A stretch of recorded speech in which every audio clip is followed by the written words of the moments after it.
ಋಣದಲ್ಲಿ ಬಿದ್ದಿರ್ತೇವೆ. ಆ ಋಣದಿಂದ ನಮಗೆ ಮೇಲೆ ಬರಲಿಕ್ಕೆ ಆಗ್ತಾ ಇರೋದಿಲ್ಲ. ನಾವು ಮೇಲ್ಗಡೆ ಬರಬೇಕು ಅಂತ ಹೇಳ್ಕೊಂಡು ಎಷ್ಟು ಹತ್ತಿದ್ರೂ ಕೂಡ ನಮ್ಮ ಕಾಲು ಹಿಡಿದು ಆ ಋಣ ಎಳಿತಾ ಇರ್ತದೆ. ನೀನು ಮೇಲ್ಗಡೆ ಹತ್ತಲಿಕ್ಕೆ ನಾನು ಬಿಡುವುದಿಲ್ಲ, ನೀನು ಯಾವತ್ತೂ ಸಾಲಗಾರರಾಗಿರು, ಯಾವತ್ತೂ ನಿಮ್ಮ ಹತ್ರ ಹಣ ಇರಲೇಬಾರ್ದು ಅಂತ ಹೇಳ್ಕೊಂಡು ಋಣ ಎಳಿತಾ ಇರ್ತದೆ. ಆ ರೀತಿ ಎಂತಹ ಋಣ ಇದ್ರೂ ಕೂಡ ಈ ಕೆಲಸ ಮಾಡಿದ್ರಿಂದ ನಿಮಗೆ 100% ನೀವು ಋಣ ಮುಕ್ತರಾಗ್ತೀರಾ ಅಂತ.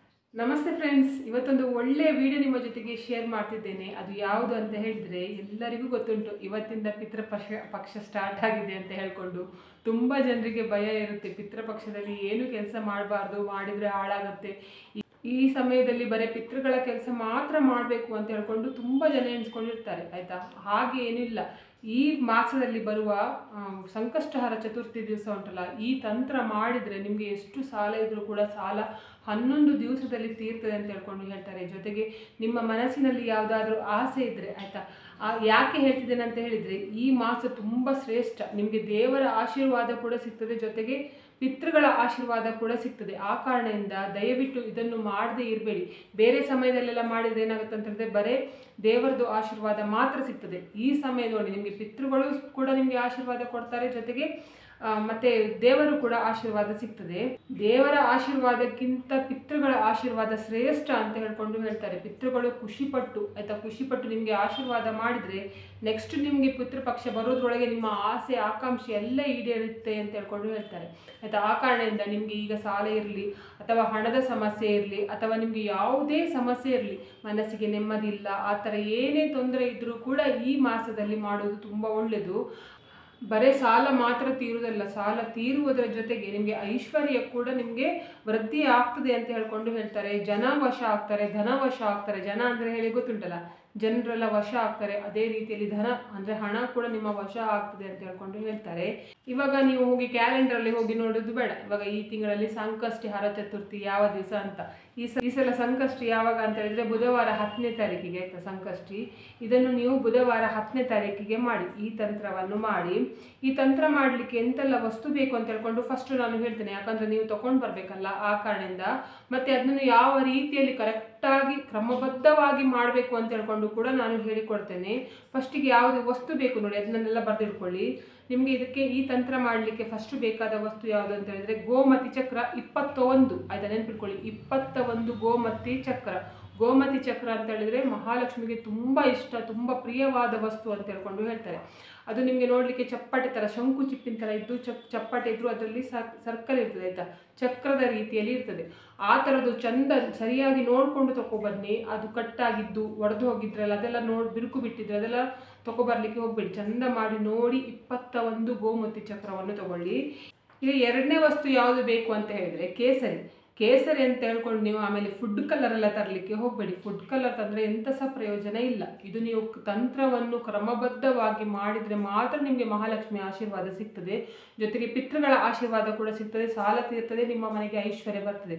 ಆ ಕಾರಣದಿಂದ ಫುಡ್ ಕಲರ್ ಎಲ್ಲ ತಗೊಬರ್ಲಿಕ್ಕೆ ಹೋಗಬೇಡಿ. ನೀವು ಅಂದರೆ ಪ್ರೆಗ್ನೆಂಟ್ ಇರುವವರೆಲ್ಲ ಕೇಸರಿ ಹಾಲಿಗೆ ಹಾಕಿ ಕುಡಿತಾರೆ ನೋಡಿ, ಅಂತಹ ಕೇಸರಿಯನ್ನೇ ತಗೊಬರಬೇಕು. ನಿಮಗೆ ನೋಡಿ ಈ ಥರದ್ದು ಎಳೆಯ ರೂಪದಲ್ಲಿ ಇರ್ತದೆ ನೋಡಿ, ಹೀಗೆ ಕೇಸರಿ ಈ ರೀತಿಯಲ್ಲಿ ಇರ್ತದೆ. ಇಂತಹ ಕೇಸರಿ ಮಾತ್ರ ನಿಮಗೆ ಕೆಲಸ ಮಾಡೋದು, ಬಿಟ್ಟರೆ ಡೂಪ್ಲಿಕೇಟ್ ಎಲ್ಲ ತಗೊಬರ್ಲಿಕ್ಕೆ ಹೋಗಬೇಡಿ ಆಯಿತಾ. ಇದನ್ನ ಎಂತ ಮಾಡಬೇಕು ನಾನು ಪ್ರತಿಯೊಂದು ಕೂಡ ಹೇಳ್ತೇನೆ, ಇದೇ ಕೇಸರಿ ಆಗಬೇಕು, ಬಿಟ್ಟರೆ ಯಾವುದೇ ಫುಡ್ ಕಲರ್ ಅದೆಲ್ಲ ನಿಮಗೆ ಪ್ರಯೋಜನಕ್ಕೆ ಬರೋದಿಲ್ಲ. ಇದು ನಿಮಗೆ ಅದು ಗ್ರಾಮ್ಸ್ ಲೆಕ್ಕದಲ್ಲಿ ಸಿಗ್ತದೆ ಆಯಿತಾ, ಅಂದರೆ ಎಷ್ಟು ಅಂತ ಹೇಳ್ಕೊಂಡು ನೀವು ಅದನ್ನು ನೋಡಿಕೊಂಡು ತಗೊಬನ್ನಿ. ಮೂರನೇ ವಸ್ತು ಯಾವುದು ಬೇಕು ಅಂತ ಹೇಳಿದರೆ ಅರ್ಧ ಮೀಟರ್ ಕೆಂಪು ಬಟ್ಟೆ. ನೀವು ಮಹಾಲಕ್ಷ್ಮಿದು ಯಾವುದೇ ತಂತ್ರ ಮಾಡುವುದಾದರೂ ಕೂಡ ಕೆಂಪು ಬಟ್ಟೆಯಿಂದಲೇ ನೀವು ತಂತ್ರ ಮಾಡಬೇಕು. ಆ ಕಾರಣದಿಂದ ಕೆಂಪು ಬಟ್ಟೆಯನ್ನೇ ತಗೊಬನ್ನಿ, ಅರ್ಧ ಮೀಟರ್ ತಗೊಬಂದರೆ ಸಾಕಾಗ್ತದೆ.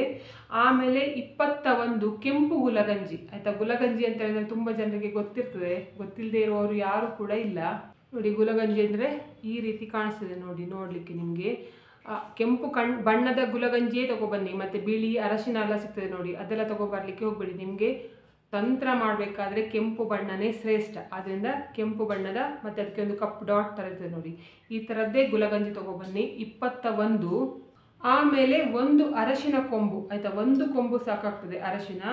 ಅದ್ರ ನಂತರ ಏನು ಬೇಕು ಅಂತ ಹೇಳಿದರೆ 1 ರೂಪಾಯಿ ನಾಣ್ಯ.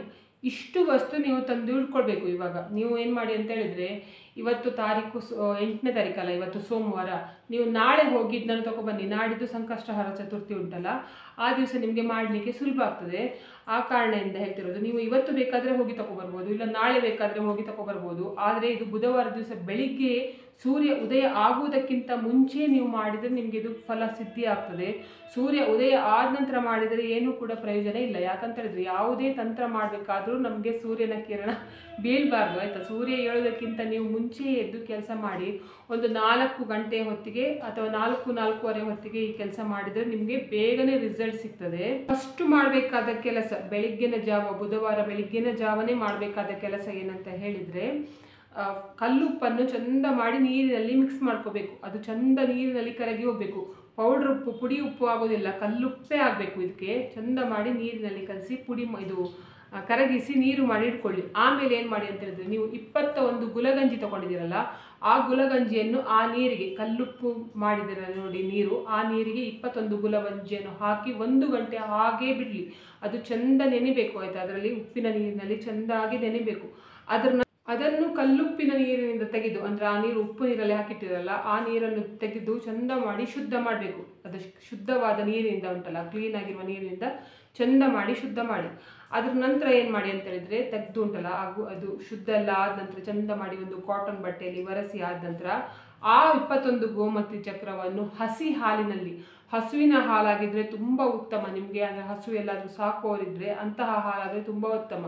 ಈ ಪ್ಯಾಕೆಟ್ ಹಾಲಲ್ಲಿ ಅಂದರೆ ಎಲ್ಲ ಹಾಲು ಮಿಕ್ಸ್ ಆಗಿರ್ತದೆ ಅಂತ ಹೇಳ್ಕೊಂಡು ಹೇಳ್ತಾರೆ. ಆ ಕಾರಣದಿಂದ ನಿಮಗೆ ಹಸುವಿನ ಹಾಲು ಸಿಕ್ಕಿದ್ರೆ ಹಸುವಿನ ಹಾಲು ಯೂಸ್ ಮಾಡಿ. ಒಂದು ವೇಳೆ ನಿಮಗೆ ಹಸುವಿನ ಹಾಲು ಸಿಗಲಿಲ್ಲ ಅಂತ ಹೇಳ್ಕೊಂಡು ಹೇಳಿದ್ರು ಉಂಟಲ್ಲ, ಈ ಪ್ಯಾಕೆಟ್ ಹಾಲಾದರೂ ಕೂಡ ಪರವಾಗಿಲ್ಲ, ದೇವರ ಹತ್ರ ಒಂದು ಕ್ಷಮೆ ಕೇಳ್ಕೊಳ್ಳಿ, ಆಯಿತಾ. ಅಂದರೆ ನಮಗೆ ಆ ಥರದ್ದು ಅಂದರೆ ಹಸುವಿನ ಹಾಲು ಸಿಗ್ತಾ ಇಲ್ಲ, ನಾವು ಈ ಹಾಲನ್ನೇ ಯೂಸ್ ಮಾಡ್ತಿದ್ದೇವೆ, ಕ್ಷಮೆ ಇರಲಿ ಅಂತ ಹೇಳ್ಕೊಂಡು ಎಣಿಸ್ಕೊಂಡು 1 ಲೋಟ ಹಾಲಿಗೆ ಉಂಟಲ್ಲ, ಈ ನೀವು ಇದು ಒರೆಸಿಟ್ಟಿದ್ದೀರ ನೋಡಿ 21 ಗೋಮತಿ ಚಕ್ರ, ಅದನ್ನು ಹಸಿ ಹಾಲಿಗೆ ಹಾಕಿ ಇಡಬೇಕು. ಹಸಿ ಹಾಲಿಗೆ ಹಾಕುವಾಗ ಏನು ಮಾಡಬೇಕು ಅಂತ ಹೇಳಿದ್ರೆ, ಗಣೇಶನ ಸ್ಮರಣೆ ಮಾಡಬೇಕು. ಅಂದರೆ ಗಣಪತಿಯ ಸ್ಮರಣೆ ಮಾಡಬೇಕು. ಗಣಪತಿಯ ಆಶೀರ್ವಾದ ಬೇಕು ನಿಮಗೆ, ಆಯಿತಾ. ಸಾಲ ತೀರಬೇಕಾದ್ರೆ, ನಿಮ್ಮದು ಸಂಕಷ್ಟ ಎಲ್ಲ ಹೋಗಬೇಕಾದ್ರೆ, ಕಷ್ಟ ಪರಿಹಾರವಾಗಿ ನಿಮಗೆ ಐಶ್ವರ್ಯ ಅಭಿವೃದ್ಧಿ ಬರಬೇಕಾದ್ರೆ, ಶ್ರೀಮಂತಿಗೆ ಬರಬೇಕಾದ್ರೆ, ಆಯಿತಾ. ಅಂದರೆ ಶ್ರೀಮಂತಿಗೆ ಬರೋದಂತ ಹೇಳಿದರೆ ನಿಮಗೆ ಒಂದೇ ಸಲಕ್ಕೆ ಶ್ರೀಮಂತರಾಗುವುದಿಲ್ಲ, ಯಾರು ಕೂಡ ನಾನು ಹೇಳೋದಿಲ್ಲ, ಆಯಿತಾ. ಒಂದೇ ಸಲಕ್ಕೆ ಶ್ರೀಮಂತರಾಗ್ತಾರೆ ಅಂತ. ನೀವು ಕಷ್ಟಪಟ್ಟು ದುಡಿದಿರಲ್ಲ, ಆ ದುಡಿದ ಹಣದಿಂದ ಮೊದಲು ಗಣೇಶ ಏನು ಮಾಡ್ತಾರೆ ಅಂತ ಹೇಳಿದರೆ, ಸಾಲ ತೀರುವ ಹಾಗೆ ಮಾಡ್ತಾರೆ. ಸಾಲ ತೀರಿದ ನಂತರ ಏನಾಗುತ್ತೆ ಅಂತ ಹೇಳಿದ್ರೆ, ಆ ಸಾಲದ ಹಣ ನಿಮಗೆ ಉಳಿತದಲ್ಲ, ಆ ಹಣವನ್ನು ನೀವು ಸೇವಿಂಗ್ ಮಾಡಿ. ನೀವು ಯಾರಿಗೋ ಕೊಡ್ತಾ ಇರ್ತಿದ್ದೀರ ನೋಡಿ, ಪ್ರತಿ ತಿಂಗಳು ಬೇರೆಯವರಿಗೆ ಕೊಡುತ್ತಿದ್ದ ಹಣವನ್ನೇ ನೀವು ಉಂಟಲ್ಲ, ನನಗೆ ಇನ್ನೂ ಕೂಡ ಸಾಲ ಉಂಟು, ಸಾಲ ತೀರಲಿಲ್ಲ ಅಂತ ಹೇಳ್ಕೊಂಡು ಎಣಿಸ್ಕೊಂಡೆ ಆ ಸಾಲದ ಬೇರೆಯವರಿಗೆ ಕೊಡ್ತಾ ಇದ್ದ ಹಣವನ್ನೇ ನೀವು ಸೇವಿಂಗ್ ಮಾಡ್ತಾ ಹೋಗಿ. ಯಾವಾಗ ಏನಾಗುತ್ತೆ ಅಂತ ಹೇಳಿದ್ರೆ, 1 ರೂಪಾಯಿಗೆ 1 ರೂಪಾಯಿ ಸೇರಿ ಅಂದರೆ ಹನಿ ಹನಿ ಸೇರಿದರೆ ಹಳ್ಳ ಅಂತ ಹೇಳ್ಕೊಂಡು ಹೇಳ್ತಾರಲ್ಲ, ಅದೇ ರೀತಿಯಲ್ಲಿ ಹಣಕ್ಕೆ ಹಣ ಸೇರಿ ಅದು ನಿಮ್ಮನ್ನು ಶ್ರೀಮಂತರಾಗಿ ಮಾಡ್ತದೆ. ಬಿಟ್ಟರೆ ನೀವು ಸಂಬಳ ಬಂದೆಲ್ಲ ಖಾಲಿ ಮಾಡಿಕೊಂಡು ಕೂತ್ಕೊಂಡು ದೇವರ ಪೂಜೆ ಮಾಡಿದರೆ ಎಂಥ ಸಹ ಪ್ರಯೋಜನ ಇಲ್ಲ. ಸಾಲಕ್ಕೆ ಕೊಡ್ತಿದ್ದ ಹಣವನ್ನು ನೀವು ಸೇವಿಂಗ್ ಮಾಡಲಿಕ್ಕೆ ಶುರು ಮಾಡಬೇಕು. ಸಾಲ ತೀರಿದ ನಂತರ ಸಾಲ ತೀರುವ ಹಾಗೆ ಮಾಡುವುದು ಕೆಲಸ ಈಗ ಇದು ಗಣಪತಿದು, ಅಂದರೆ ಗಣೇಶನದ್ದು. ಇವಾಗ ನಾನು ಹೇಳಿದೆ ನೋಡಿ, ಹಾಲಲ್ಲಿ ಹಾಕಿಡ್ಲಿಕ್ಕೆ, ಆ ಹಾಲಿನಿಂದ ಪುನಃ ಇದು ಗೋಮತಿ ಚಕ್ರವನ್ನು ತೆಗೆಯಿರಿ, ಆಯಿತಾ. ಒಂದು 10 ನಿಮಿಷ ಹಾಲಲ್ಲಿ ನೆನೆದರೆ ಸಾಕಾಗ್ತದೆ. ಗೋಮತಿ ಚಕ್ರವನ್ನು ತೆಗೆದು, ನಾನು ಹೇಳಿದೆ ನೋಡಿ ಕೇಸರಿ, ಆ ಕೇಸರಿಯನ್ನು ಚಂದ ಮಾಡಿ ಹಸಿ ಹಾಲಿನಲ್ಲಿ ತೇದಿ, ಅಂದರೆ ಸ್ವಲ್ಪ ತೇದಿ ಗಂಧ ಬರುವ ಥರ ಬರಬೇಕು. ನಿಮಗೆ ಗಂಧ ಬರುವ ಥರ ಮಾಡಿಕೊಂಡು ಏನು ಮಾಡಿ ಅಂತ ಹೇಳಿದ್ರೆ, ಆ ಗಂಧವನ್ನು ಅಂದರೆ ನೀವು ಕೇಸರಿದ್ದು ಗಂಧ ಉಂಟಲ್ಲ, ಆ ಗಂಧ ಆ 21 ಗೋಮತಿ ಚಕ್ರಕ್ಕೂ ಕೂಡ ಹಚ್ಚಬೇಕು. ಹಚ್ಚೋದಂತ ಹೇಳಿದರೆ ಎಲ್ಲ ಗೋಮತಿ ಚಕ್ರಕ್ಕೆ ಒಂದೊಂದು ಬೊಟ್ಟು ಇಡ್ತಾ ಬನ್ನಿ, ಆಯಿತಾ. ಈ ಕೇಸರಿಯಿಂದ ಬೊಟ್ಟು ಇಟ್ಟ ನಂತರ ಏನು ಮಾಡಿ ಅಂತ ಹೇಳಿದ್ರೆ, ಅದನ್ನು ನೀವು ನಾನು ಹೇಳಿದೆ ನೋಡಿ, ಅರ್ಧ ಮೀಟ್ರ್ ಕೆಂಪು ಬಟ್ಟೆ ತೊಗೊಳ್ಳಿಕ್ಕೆ, ಆ ಬಟ್ಟೆಯಲ್ಲಿ ಈ ಕೇಸರಿದು ಅಂದರೆ ಕೇಸರಿಯಿಂದ ಬೊಟ್ಟು ಇಟ್ಟ ಗೋಮತಿ ಚಕ್ರವನ್ನು ಮಧ್ಯದಲ್ಲಿ ಇಡಿ. ಅದರ ನಂತರ ಏನು ಮಾಡಬೇಕು ಅಂತ ಹೇಳಿದ್ರೆ, 21 ಗುಲಗಂಜಿ ತೊಗೊಳ್ಳಿಕ್ಕೆ ಹೇಳಿದೆ ನೋಡಿ, ಆ 21 ಗುಲಗಂಜಿಯನ್ನು ಕೂಡ ಜೊತೆಗೆ ಇಟ್ಟು, 1 ಅರಶಿನ ಕೊಂಬು ತೊಗೊಳ್ಲಿಕ್ಕೆ ಹೇಳಿದೆ ನೋಡಿ, ಆ 1 ಅರಶಿನದ ಕೊಂಬನ್ನು ಕೂಡ ಜೊತೆಗೆ ಇಟ್ಟು, ಅದರ ನಂತರ ನಿಮ್ಮ ಮನೆಯಲ್ಲಿ ಬಳಸುತ್ತಿರುವ, ಆಯಿತಾ, ದೇವರಿಗೆ ಇಟ್ಟಿರೋ ಕಾಯಿನ್ ಅಲ್ಲ, ನೀವು ಯೂಸ್ ಮಾಡಿರ್ತೀರ ನೋಡಿ, ಆ ಕಾಯಿನನ್ನೇ 1 ರೂಪಾಯಿ ಕಾಯಿನ್ ಕೂಡ ಅದರೊಟ್ಟಿಗೆ ಇಟ್ಟುಂಟಲ್ಲ, ಅದನ್ನು ಚಂದ ಮಾಡಿ ಕಟ್ಟಿ ಮೂಟೆ ರೀತಿಯಲ್ಲಿ, ಅಂದರೆ ಪೋಟ್ಲಿ ರೀತಿಯಲ್ಲಿ ಕಟ್ಟಬೇಕು, ಚಂದ ಮೂಟೆ ಕಟ್ಟಿ. ಅದ್ರ ನಂತರ ಏನು ಮಾಡಬೇಕು ಅಂತ ಹೇಳಿದರೆ, ಮೂಟೆ ಗಣೇಶನ ಮಂತ್ರ ಹೇಳಬೇಕು. ನಿಮಗೆ ಋಣದಿಂದ ಮುಕ್ತವಾಗಬೇಕಲ್ಲ, ನಿಮಗೆ ಋಣ ಕಳೆದು ನಿಮಗೆ ಹಣದ ಅಭಿವೃದ್ಧಿ ಆಗಬೇಕು, ಸಂಪತ್ತು ಬರಬೇಕಲ್ಲ. ಸಂಪತ್ತು ಬರಬೇಕಾದ್ರೆ ನಿಮಗೆ ಹಳೆಯ ಋಣ ಅಥವಾ ಸಾಲ ತೀರಲೇಬೇಕು. ಅದು ತೀರಿದರೆ ಮಾತ್ರ ನಿಮಗೆ ಋಣ ಕಳೆಯೋದು, ಆಯಿತಾ. ಇಲ್ಲ ಅಂತ ಹೇಳಿದರೆ ಉಂಟಲ್ಲ, ನಿಮಗೆ ಸಾಲ ಇಲ್ಲ ಅಂತ ಹೇಳ್ಕೊಂಡಾದರೂ ಕೂಡ, ಕೆಲವರಿಗೆ ಹಣ ನಿಲ್ಲುವುದಿಲ್ಲ ಅಂತ ಹೇಳ್ಕೊಂಡಾಗಿದ್ರು ಕೂಡ ಯಾವುದೋ ಒಂದು ಋಣ ನಿಮ್ಮ ಹತ್ರ ಬಾಕಿ ಇರ್ತದೆ. ಆ ಕಾರಣದಿಂದ ನಿಮಗೆ ಹಣ ಉಳಿತಾಯ ಮಾಡಲಿಕ್ಕೆ ಆಗ್ತಾ ಇರೋದಿಲ್ಲ. ಆ ಕಾರಣದಿಂದ ಏನಾಗುತ್ತೆ ಅಂತ ಹೇಳಿದರೆ, ನೀವು ಇದ್ದ ಹಾಗೆ ಅಂದರೆ ಹಣ ಎಷ್ಟು ತಿಂಗಳಿಗೆ ಹಣ ಬರ್ತದೆ ನೋಡಿ, ಅದೆಲ್ಲ ಖಾಲಿಯಾಗಿ ಹೋಗುವುದು. ಇವಾಗ ಈ ಮಂತ್ರವನ್ನು ಹೇಳಬೇಕು. ನಾನು ಮಂತ್ರ ಕೂಡ ಬರಿತೇನೆ ಮೇಲೆ. ಆ ಮಂತ್ರವನ್ನು ಅಂದರೆ ಬರೆದಿಟ್ಕೊಳ್ಳಿ. ಯಾಕಂತ ಹೇಳಿದರೆ ಉಚ್ಚಾರ ತಪ್ಪು ಮಾಡಲಿಕ್ಕೆ ಹೋಗಬೇಡಿ. ಆ ಮಂತ್ರವನ್ನು ಎಷ್ಟು ಸಲ ಹೇಳಬೇಕು ಅಂತ ಹೇಳಿದರೆ 1100 ಸಲ ಹೇಳಬೇಕು. ಆ ಮಂತ್ರ ಹೇಗಿದೆ ಅಂತ ಹೇಳಿದರೆ, ಓಂ ಘಂ ರಣಹರ್ತಾಯ ನಮಃ, ಓಂ ಘಂ ರಣಹರ್ತಾಯ ನಮಃ, ಓಂ ಘಂ ರಣಹರ್ತಾಯ ನಮಃ. ಈ ಮಂತ್ರವನ್ನು 1100 ಸಲ ಹೇಳಬೇಕು. 1100 ಸಲ ಹೇಳುವಾಗ ಕಷ್ಟ ಆಗ್ಬೋದು ನಿಮಗೆ, ಅಂದರೆ ತುಂಬ ಹೇಳಬೇಕಲ್ವಾ, ಕಷ್ಟ ಆಗ್ಬೋದು. ಆದರೂ ನೀವೇನು ಮಾಡಬೇಕು ಅಂತ ಹೇಳಿದ್ರೆ, ನಿಮ್ಮದು ಸಾಲ ತೀರಬೇಕಲ್ವಾ. ಮತ್ತು ನೀವು ಇಷ್ಟು ವರ್ಷದಿಂದ ನೋಡಿ ಸಾಲದಲ್ಲೇ ಅನುಭವಿಸಿರ್ತೀರ. ಹಣದಲ್ಲಿ 1 ರೂಪಾಯಿ ಉಳಿತಾಯ ಮಾಡಲಿಕ್ಕಾಗೋದಿಲ್ಲ. ಎಷ್ಟೆಲ್ಲ ಕಷ್ಟಪಟ್ಟಿರ್ತೀರ. ಆ ಕಷ್ಟದ ಎದುರಿಗೆ ಉಂಟಲ್ಲ, ಇದು 1100 ಸಲ ಹೇಳೋದು ಉಂಟಲ್ಲ, ಈ ಮಂತ್ರ ಹೇಳೋದು ಏನೂ ಕೂಡ ಕಷ್ಟ ಆಗೋದಿಲ್ಲ. ನೀವು ಏನು ಮಾಡಿ ಅಂತ ಹೇಳಿದರೆ, ನಿಮ್ಮ ಜೊತೆಗೆ ಯಾರಾದರೂ ಒಬ್ಬರನ್ನು ಕೂರಿಸ್ಕೊಳ್ಳಿ ಈ ಮಂತ್ರ ಹೇಳಬೇಕಾದ್ರೆ. ಯಾಕಂತ ಹೇಳಿದ್ರೆ ನಿಮಗೆ ಕೌಂಟ್ ಮಾಡಲಿಕ್ಕೆ ಆಗೋದಿಲ್ಲ, ಲೆಕ್ಕ ಮಾಡಲಿಕ್ಕೆ ಆಗೋದಿಲ್ಲ. ನೀವು ಲೆಕ್ಕ ಮಾಡಲಿಕ್ಕೆ ಹೋದರೆ ಏನಾಗುತ್ತೆ ಅಂತ ಹೇಳಿದರೆ, ನಿಮಗೆ ಅಲ್ಲಿ ತಪ್ಪಿ ಹೋಗ್ತದೆ, ಆಯಿತಾ.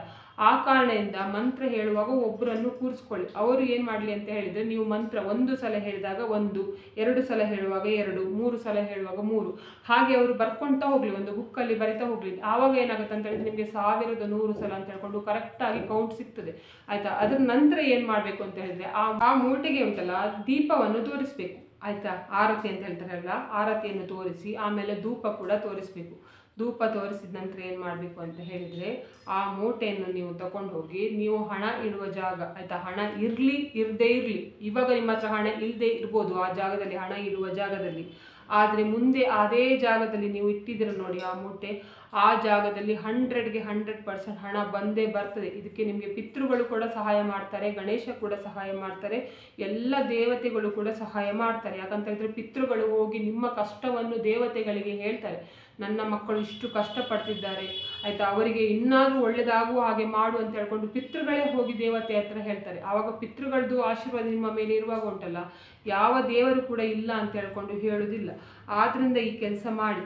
ಏನು ಮಾಡಿ ಅಂತ ಹೇಳಿದ್ರೆ, ಮೂಟೆಯನ್ನು ಇಡಿ, ಆಯಿತಾ. ನೀವು ಹಣ ಇಡುವ ಜಾಗ ಉಂಟಲ್ಲ ಆ ಜಾಗದಲ್ಲಿ ಮೂಟೆ ಇಡಿ, ಅಥವಾ ಒಡವೆ ಇಡ್ತೀರ ನೋಡಿ ಆ ಜಾಗದಲ್ಲಿ ಇಟ್ಟು, ಆಮೇಲೆ ಪ್ರತಿದಿನ ನೀವು ಪೂಜೆ ಮಾಡುವಾಗ ಏನು ಮಾಡಬೇಕು ಅಂತ ಹೇಳಿದರೆ, ಆ ಮೂಟೆಗೆ ಪ್ರತಿದಿನ ನೀವು ದೇವರಿಗೆ ಊದಿನ ಕಡ್ಡಿ ಅಗರಬತ್ತಿ ಎಲ್ಲ ತೋರಿಸ್ತೀರ ನೋಡಿ, ಆವಾಗ ಆ ಮೂಟೆಗೂ ಕೂಡ ಅಗರಬತ್ತಿಯನ್ನು ತೋರಿಸಬೇಕು. ಸ್ಟಾರ್ಟಿಂಗಲ್ಲಿ ನೀವು ಮೂಟೆ ಮಾಡುವಾಗ 1100 ಸಲ ಹೇಳಿದ್ರಲ್ಲ, ಆದರೆ ಪ್ರತಿದಿನ ಉಂಟಲ್ಲ ಈ ಮಂತ್ರವನ್ನು 101 ಸಲ ಹೇಳಿ, ಆಯಿತಾ. 101 ಸಲ ಪ್ರತಿದಿನ.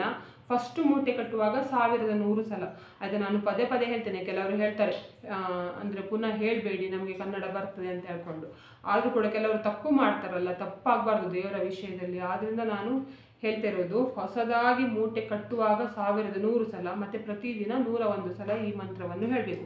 ಮಂತ್ರ ಆವಾಗನೇ ಹೇಳಿದೆ, ಓಂ ಗಂ ಋಣಹರ್ತಾಯ ನಮಃ ಅಂತ ಹೇಳ್ಕೊಂಡು ಅದನ್ನು ಹೇಳಿ ಉಂಟಲ್ಲ, ಪ್ರತಿದಿನ ಪೂಜೆ ಮಾಡ್ತಾ ಬನ್ನಿ. ನಿಮಗೆ 11 ದಿವಸದಲ್ಲಿ ಉಂಟಲ್ಲ ನಿಮಗೆ ಒಳ್ಳೆಯದಾಗುವ ಸೂಚನೆ ನಿಮಗೆ ಕೊಡ್ತದೆ. ಈ ಸಲ ನಿಮಗೆ ಪಿತೃಪಕ್ಷ ಅಂದರೆ ಮಹಾಲಯ ಅಮಾವಾಸ್ಯೆ ಆಗೋದ್ರೊಳಗೆ ನಿಮಗೆ ಯಾರಾದರೂ ನೀವು ಹಣ ಕೊಡುವವರಿದ್ದರೆ ಅಂದರೆ ಯಾರಿಗಾದರೂ ನೀವು ಹಣ ಕೊಟ್ಟಿದ್ದೀರಾ, ಅವರು ನಿಮಗೆ ವಾಪಸ್ ಕೊಡಲಿಕ್ಕೆ ಸತಾಯಿಸ್ತಾ ಇದ್ದಾರೆ, ನೀವು ಎಷ್ಟು ಕೇಳಿದರೂ ಕೂಡ ನಿಮಗೆ ಬೈದು ಕಳಿಸ್ತಿದ್ದಾರೆ ಅಂತ ಹೇಳ್ಕೊಂಡಿದ್ರೆ ಆ ಹಣ ನಿಮ್ಮ ಕೈಗೆ ಬರ್ತದೆ. ಇವಾಗ ಕೆಲವರಿಗೆ ಏನಾಗುತ್ತೆ ಅಂತ ಹೇಳಿದರೆ, ಕೋರ್ಟಲ್ಲೆಲ್ಲ ನಿಮ್ಮದು ಜಾಗದಾಗಲಿ ಅಥವಾ ಬೇರೆ ಏನಾದರೂ ಒಂದು ಕೇಸ್ ನಡೀತಾ ಇರ್ತದೆ, ಅದು ಕೂಡ ಹಾಗೆ ನಿಮಗೆ ಪಿತೃಪಕ್ಷದ ಅಂದರೆ ಅಮಾವಾಸ್ಯೆಯ ಕಳೆಯೋದ್ರೊಳಗೆ ನಿಮಗೆ ಒಳ್ಳೆಯ ಸೂಚನೆ ನಿಮಗೆ ಕೊಡ್ತದೆ, ಅಂದರೆ ನಿಮ್ಮ ಕಡೆಗೆ ಆಗ್ತದೆ ಅಂತ ಹೇಳ್ಕೊಂಡು ಸೂಚನೆ ಕೂಡ ದೇವರು ಕೊಡ್ತಾರೆ. ಜೊತೆಗೆ ಏನಂತ ಹೇಳಿದರೆ, ನಿಮಗೆ ಕೆಲಸ ಎಲ್ಲಾದರೂ ಕಳ್ಕೊಂಡಿದ್ರೆ ಅಥವಾ ಕೆಲಸ ಇಲ್ಲ ಅಂತ ಹೇಳ್ಕೊಂಡಾಗಿ ಪ್ರಮೋಷನ್ ಆಗಬೇಕು ಅಂತ ಹೇಳ್ಕೊಂಡಾಗಿದ್ರೆ, ನಿಮಗೆ ಕಡಿಮೆ ಸಂಬಳದ ಕೆಲಸ ಬರ್ತಾ ಉಂಟು, ಜಾಸ್ತಿ ಸಂಬಳದ ಕೆಲಸ ಬರಬೇಕು ಅಂತ ಹೇಳ್ಕೊಂಡಾದರೆ, ಆಯಿತಾ, ಈ ರೀತಿ ಎಂತಹ ಸಮಸ್ಯೆ ಇದ್ದರೂ ಕೂಡ ನಿಮಗೆ 11 ದಿವಸದಲ್ಲಿ ನಿಮಗೆ ಪರಿಹಾರ ಸಿಗ್ತದೆ. ಪ್ರತಿದಿನ ಇದು ಕೆಲಸ ಮಾಡಿ, ಆಯಿತಾ. ಪ್ರತಿದಿನ ಈ ಮಂತ್ರವನ್ನು ಹೇಳಿ, ಒಳ್ಳೆಯದಾಗ್ತದೆ. ಇವಾಗ ನಿಮಗೆ ಅಂದರೆ ಪಿತೃಪಕ್ಷ ಕಳೆದು ಹೋಯಿತು, ನಾವೇನು ಮಾಡೋದು ಅಂತ ಹೇಳ್ಕೊಂಡು ಆದವರು ಉಂಟಲ್ಲ, ಇದನ್ನು ಯಾವುದೇ ಅಂದರೆ ಸಂಕಷ್ಟಹರ ಚತುರ್ಥಿ ದಿವಸ ಮಾಡ್ಬೋದು, ಆಯಿತಾ. ಪ್ರತಿ ತಿಂಗಳು ಸಂಕಷ್ಟಿ ಬರ್ತದಲ್ವ, ಆ ದಿವಸ ಮಾಡ್ಬೋದು. ಆದರೆ ಬೆಳಗಿನ ಜಾವ ಬೇಗನೆ ಮಾಡಬೇಕು, ಸೂರ್ಯ ಉದಯದ ನಂತರ ಮಾಡಿದರೆ ಎಂಥ ಸಹ ಪ್ರಯೋಜನ ಇಲ್ಲ.